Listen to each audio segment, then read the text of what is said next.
Então, o tema de hoje aqui, até de um amigo aqui do TikTok, anjos tiveram filhos com mulheres e deram origem aos gigantes.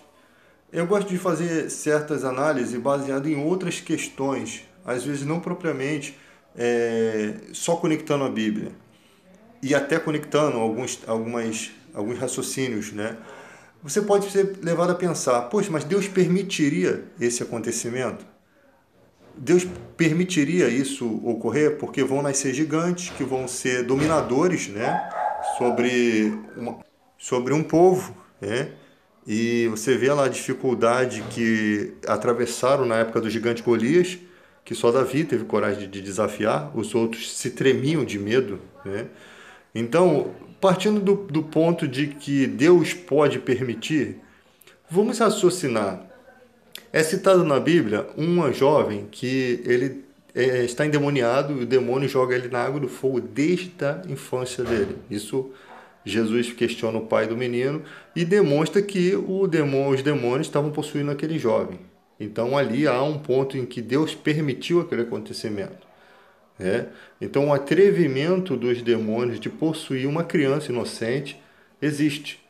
E por que não um acontecimento dessa natureza também não poderia ocorrer, como na questão dos anjos que tiveram filhos com mulheres? Né?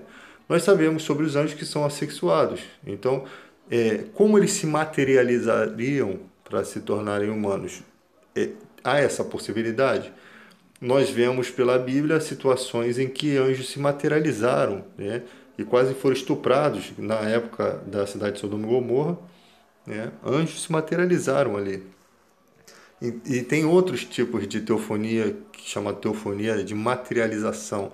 Na própria questão do Jardim do Éden, Deus se materializava de uma forma humana para estar com Adão ali, né? Uma forma em que poderia ser visto.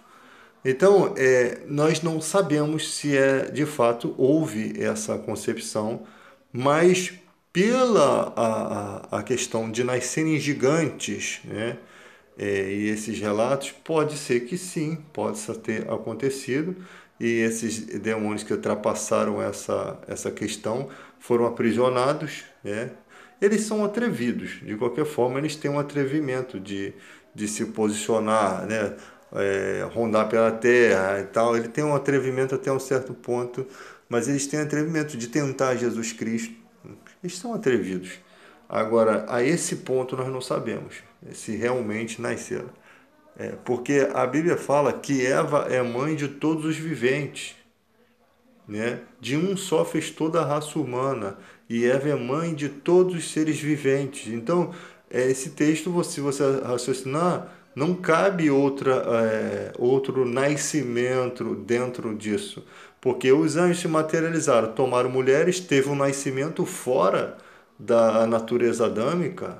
Como seria isso? E o fato deles nascerem gigantes também eu nem tinha raciocinado, estou raciocinando agora. O fato deles terem nascido gigantes, eles, de qualquer forma, eles ultrapassaram uma natureza adâmica. Eles nasceram de mãe de natureza adâmica, mas a concepção paterna, se for o caso, os anjos, né, atribuído aos anjos, eles teriam outras atribuições, talvez, né? Eles não estariam sujeitos, né, a determinadas questões, né? Pô, o cara nasce gigante, ele pode se tornar um gigante mau, um gigante bom, um gigante bom, mas ele nasce no meio de outros que são bárbaros, que dominam, ele vai se tornar um cara ruim, né? Então, no caso, ou ele herda a natureza de Eva a partir da mãe. Eu acho muito estranho isso, questões de a linhagem disso, né? A linhagem disso, que tipo de atribuições viriam desses anjos, desse DNA angelical? Porque o anjo se materializou em ser humano, em uma forma humana, com que tipo de DNA, com que tipo de material genético, ele concede ele, né, tem um relacionamento com uma mulher humana, né, e essa dá à luz a um gigante que só tem o atributo de gigantismo, sabe? Qual os atributos que ele herdou da mãe, qual os atributos que ele herda do pai? Tem questões aí que não batem muito, e essa continuação na história, eles foram totalmente dizimados, Não sobrou nada desse DNA para os dias de hoje, porque o que nós vemos hoje é que pessoas geralmente muito grandes, geralmente têm problemas de saúde, não têm condições físicas, condicionamento físico. Geralmente alguma doença relacionada ao hormônio do crescimento faz aquela pessoa ficar grande, mas ela tem certos problemas de saúde. Na época antiga, os homens viviam mais anos, né, tal. Depois da destruição do universo, os homens passaram a 120 anos. Então tem tudo um contexto que eu acho que nós não vamos chegar a lugar nenhum. Tipo, que não vai. Nós não vamos entender isso completamente. E não tem tanta importância entender esse significado disso daí, né? Porque Deus não está usando a Bíblia para nos dar todas as respostas que nós precisamos. As respostas para o que diz respeito à nossa vida estão em Cristo. Então, a gente ficar debatendo essa questão, a gente pode assim raciocinar sobre esse assunto brevemente e rejeitar, como Paulo diz, certas ilusões, certas histórias, porque não frutifica em nada. Tipo, não tem poder de conversão, não tem poder de transformação, tá?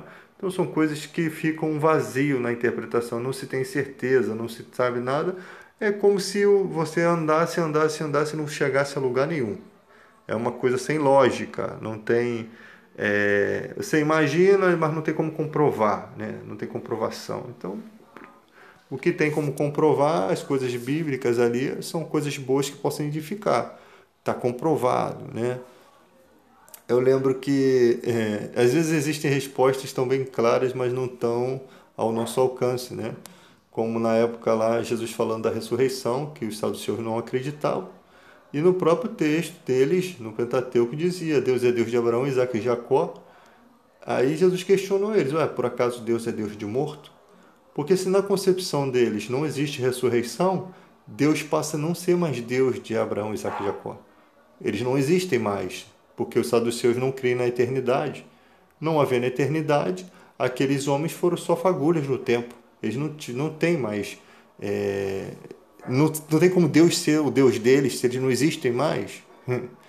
Então Deus continua sendo o Deus de Abraão, Isaque e Jacó, por quê? Porque eles vivem em uma outra dimensão, né? numa dimensão divina, né?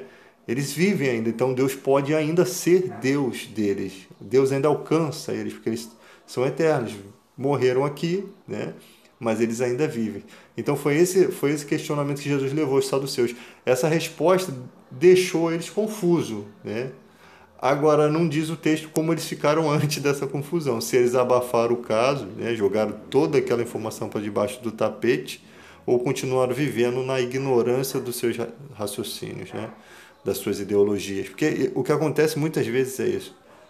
Você tem um encontro com a verdade, mas você prefere abraçar a mentira, ainda que a verdade esteja gritando nos seus ouvidos.